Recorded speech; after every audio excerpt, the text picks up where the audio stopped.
We were just talking about the game that just happened there.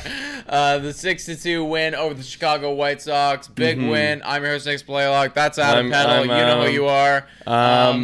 My quick thoughts, as I was just saying, was that I thought that this game was the tale of two games, and that there was the Lance Lynn game. So there was one game for 7 innings, and that was the Lance Lynn game. And then there was a completely other game that happened post Lance Lynn. And that was the game that I liked a lot better than the Lance Lynn game. Because the Lance Lynn game was like, ugh. The Lance Lynn game made us look like absolute idiots. But the bullpen game made us look like absolute. I guess we kind of look the same because they gave us 4 errors on the game. Well, it was, you know what I mean? I'll be honest, man. I'll be honest. Like, our bats, like, they were good. They were fine.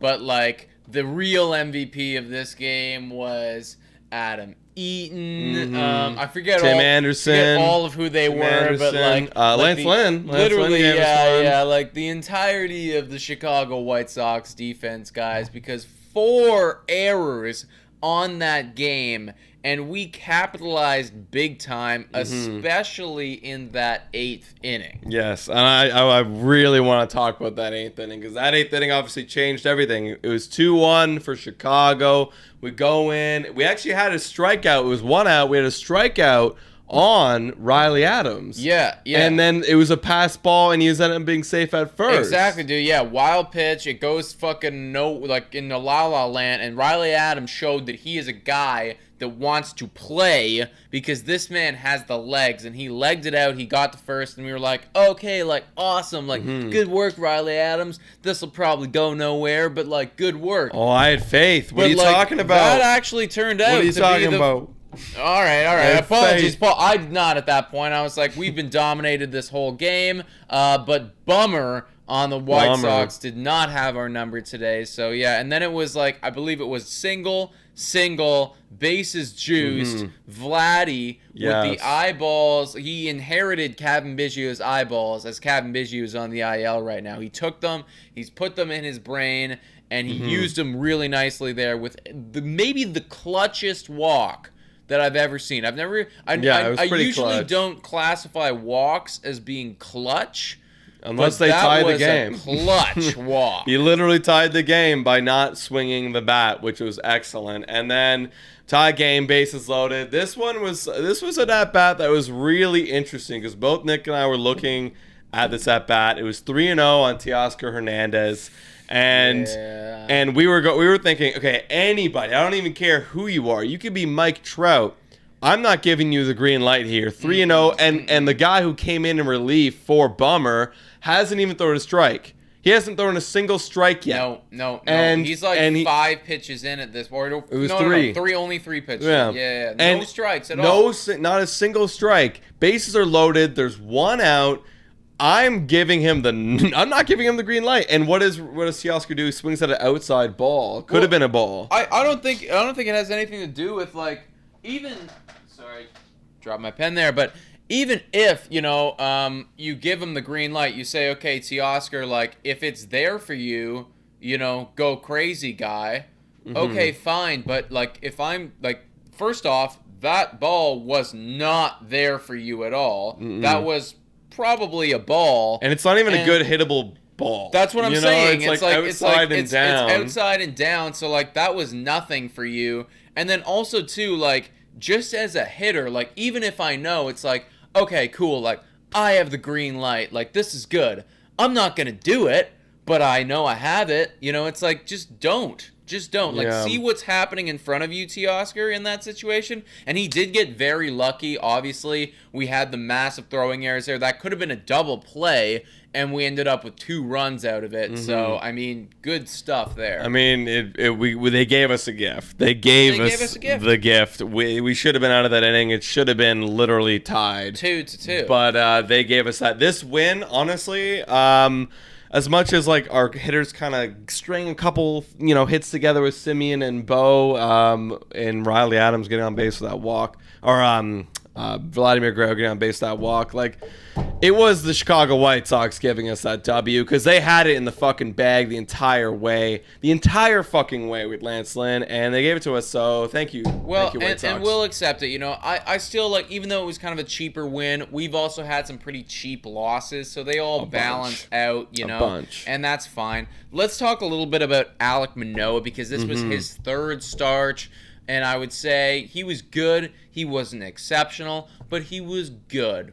Yeah, you know? yeah. Well, his command was it started off the game a little bit sloppy from what I've heard, but then it kind of came in tight. He found his release point. I'd say from the second to the fourth. Yeah, I was pretty happy with him. I was pretty happy. And then the fifth happened where he just lost everything, and he managed to get out with only letting up one run, which basically watched that inning, and a lot of you probably did. It was a tough inning to watch. We were lucky if we got away with one, and we did. And then the bullpen came in after. But anyways, Manoah, I'm happy with it because the fact is that we were able to get 5 innings, only letting up 2 runs against Chicago White Sox offense that is really exceptional. Exactly. So if you can do that, you can definitely pitch in the big leagues. Exactly, you know, and that's the thing. Like I'd classify this as his second best outing. For the most part, I was pretty happy. We weren't executing everything, but I mean, this is a prospect. This is what's to be expected. And to go 5 innings and only give up 2, well, you only gave up 1. You know, on your stash line, even though 2 runs came in, that's still very good against one of the better offenses I would consider to be in the Chicago White Sox. So I'm super happy about it still, and it just solidifies my opinion more that Alek Manoah is a confirmed stud and is going to be elite. I agree. There's one thing I want to throw out there, and this thing got me off my ass, and it's like, what the fuck are we? We're doing this again. Is Gurriel gunning? I forgot who it was at the plate. I think it was Grandal. He gunned out Grandal at the plate. Yeah, that's just this guy, bro. Okay, like. His ability to read the ball is so bad. His ability to track balls is bad. To run is bad, and compared to other major league outfielders. Right.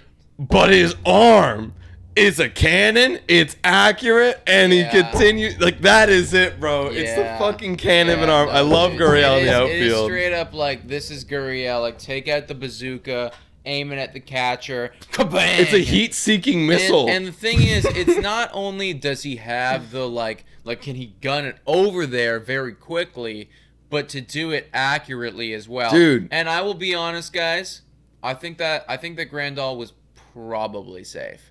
Safe. It looked like I bet if the umpire called it safe, it would remain the same. But how many outfielders do you know can make that throw and make it close enough that the home plate umpire goes, "No, you're out." You know, it's like you fooled him. You got him because you got it there in time. You did your job. You got the out. So it's good work. And what's impressive to me is he was deep in left field.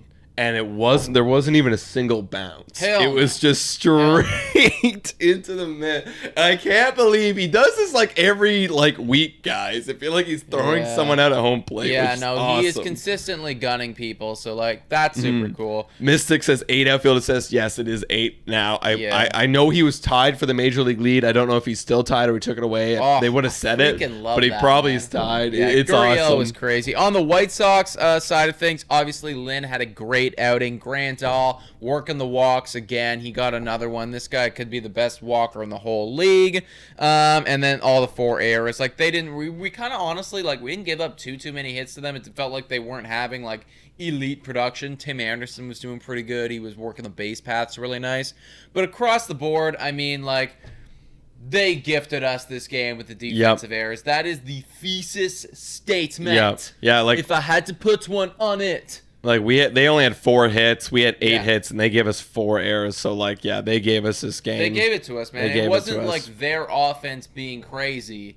It was their defense being crazy. Yeah. Being they were nuts. They forgot how to play baseball. Yeah, they forgot. But you know what? And here's the thing. We've been there before as Blue Jay fans. We've seen our defense do that. So it's only fair. And whenever I'm watching our defense do it, I'm like, why does this never happen to us? Well, here it is. And the Yankees do it to us, actually. They've done it to us a few times. Yankees defense fucking blows. Yeah. Their defense sucks. Sorry, they have, Yankees fans. All right, guys. So that is our post-game reaction. If anyone have anything in the comments, read a couple people. Oh, Tristan Morgan, does Gurriel have the most elite outfield arm in the big leagues? I'm going to be honest. Yes. I have never seen an arm as good as Gurriel's. It's pretty freaking dominant. It's consistently dominant. Yes. The only arm that I can compare him to that I think he's even better is oh my god, Cespedes. He doesn't play anymore, but Cespedes has a cannon and Gurriel still has a cannon. So it's amazing. Yeah, no, it's nuts. It's nuts.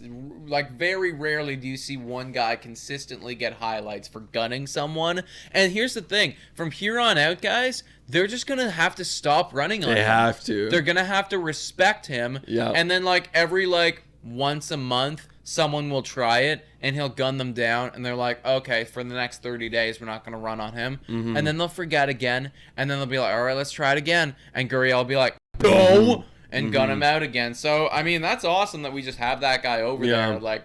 Just don't run. Yeah, I wouldn't. He's scary. Hell yeah. All right, guys, so tomorrow we have Hyunjin Ryu versus Dallas Keuchel. This game we predicted in our Blue Jays Today show that we would take the W. So if we can win tomorrow, we can take the series away from the White Sox, which is much needed for a team that is trying to compete and break out of this middle weird area. And I want to get into the W column further. Would like that. Hopefully we have some bullpen to pitch tomorrow, and hopefully Ryu can go pretty late. But guys, let us know what you think in the comments down below about this game and whether or not we can win tomorrow.